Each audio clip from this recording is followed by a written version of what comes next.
Bonjour à tous, nouvelle petite vidéo de modélisme.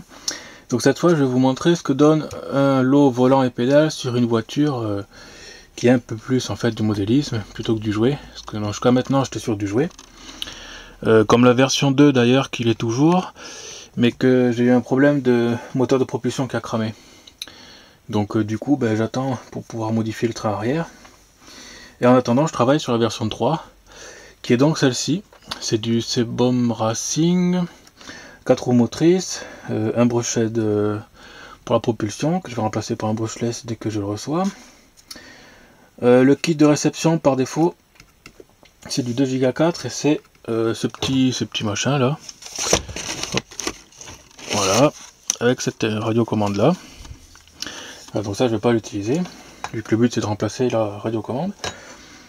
Voilà, donc là cette fois ce qui est bien c'est qu'il y a déjà un cerveau de direction, un vrai quoi, quelque chose qui est un peu plus sérieux déjà que ce que j'ai jusqu'à maintenant. Donc pour la réception je change, cette fois je passe par du Fly Sky. Donc c'est un module de réception ici, avec ce genre d'antenne là en fait qui vient se plugger normalement derrière la radio et la télécommande là, qui transforme en radiocommande. Donc du coup on le plug là, comme ça. Bon, c'est pas ce module que j'utilise parce qu'il est dans l'autre, dans la station fixe, mais ça ce sera présenté dans une autre vidéo en fait. Là je fais que la partie réception en gros, pour voir le produit final, ce que ça donne. Voilà, donc la direction ici, puis les 4 roues motrices voilà, qui sont là. Donc je vais allumer ici. Voilà. Donc qu'est-ce que ça nous donne? Avec le volant on a la direction normale. Voilà, donc j'ai réglé pour que la course du volant corresponde à celle de la direction. Voilà, et puis l'accélération et le frein qui sont là, donc la marche arrière là. Donc là c'est la marche arrière, la pédale de gauche bien sûr, et la pédale de droite c'est la marche avant.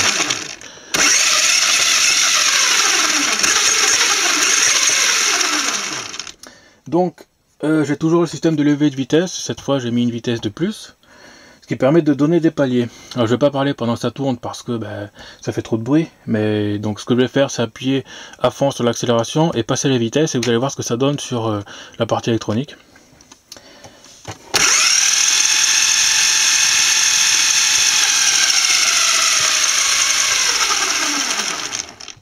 Voilà, donc là j'ai réduit les vitesses, j'étais déjà à fond. Donc je refais, cette fois en augmentant la vitesse, donc...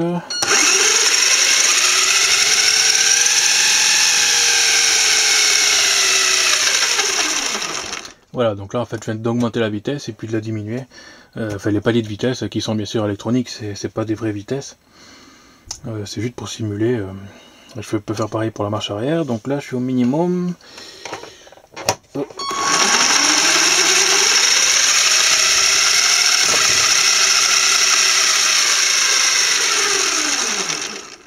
Voilà. Bon, j'ai un peu de bordel à l'atelier, donc ça m'a bloqué les roues arrière parce que j'ai des fils qui traînent partout. Mais bon, c'est pas très grave. Donc voilà, juste donc on a la direction ici. Et puis les vitesses qui sont là quoi. Donc l'accélération, le frein ou marche arrière, et puis le levier de vitesse pour passer les paliers pour aller plus ou moins vite.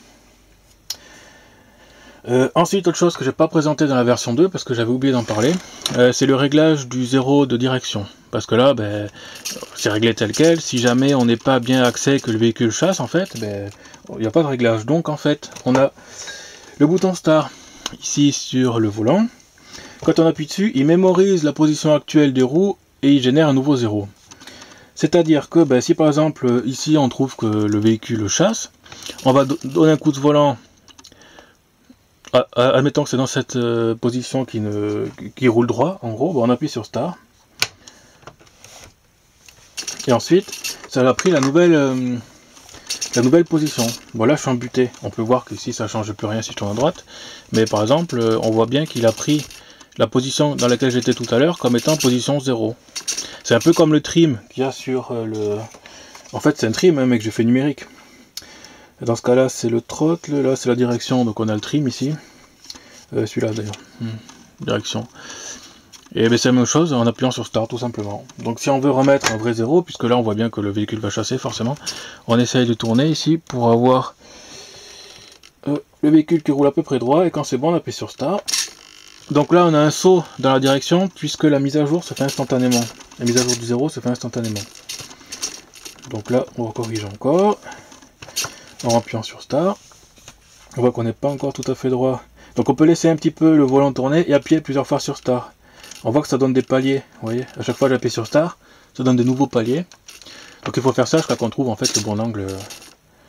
Voilà quoi. On tourne un peu, on appuie, on lâche, c'est à peu près droit. Sinon on donne encore un petit coup de volant, on appuie, hop, il se recale. Et ce qui permet de modifier de régler le point 0 du cerveau de direction. Voilà, c'est quelque chose que je n'avais pas montré déjà avant. Donc j'en profite là. Donc voilà, le frein ici, la marche arrière, et puis l'accélération, les paliers de vitesse, donc des vitesses simulées en fait. Hein, ce sont pas des vraies vitesses, forcément, il n'y a pas de boîte de vitesse sur un électrique. Et enfin, à ma connaissance en tout cas. Voilà. Donc je refais la marche arrière ici. On peut passer les vitesses là.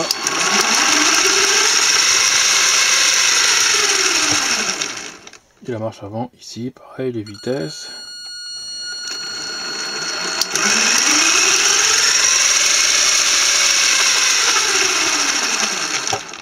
Et voilà. Donc pour le moment il n'y a pas encore d'immersion dessus. J'ai pas mis de système d'immersion. Je me voulais m'occuper que de la partie que cette partie là, vu que j'ai pas encore validé celle de la version 2. Je voudrais savoir si 200 mW c'est assez de puissance vidéo quoi, pour assez en distance. Et je pense qu'aussi ce système par défaut là, celui de cette radiocommande là, je pense pas qu'il soit assez performant pour porter à 500 mètres ou autre. Donc je vais sûrement passer aussi sur les modules 2 Go 4 que j'avais déjà montré dans les autres précédentes vidéos. Ce qui équipe aussi la version 2, mais que pour le moment je peux pas faire de test de portée, ni vidéo, ni transmission, puisque la propulsion est naze. Donc voilà, pour le moment je peux juste vous montrer mes avancées d'un point de vue code en fait, on va dire, voilà. Donc là ça fonctionne bien avec une radiocommande classique, hein. Encore une fois je passe par du module classique qu'on peut trouver déjà, ça c'est pareil, hein. Bon celui-là j'ai pas réussi à le binder avec celui-là, mais par contre j'ai l'autre officiel, enfin original en tout cas, qui fonctionne bien. Donc c'est ce que vous voyez là. Donc voilà, je ferai une autre vidéo sur la partie transmission. Et puis demain, s'il fait beau, je ferai une vidéo sur le terrain pour en installant une table et puis voilà quoi, le volant sur la table, les pédales par terre et puis en avant. Voilà pour cette petite vidéo. À plus.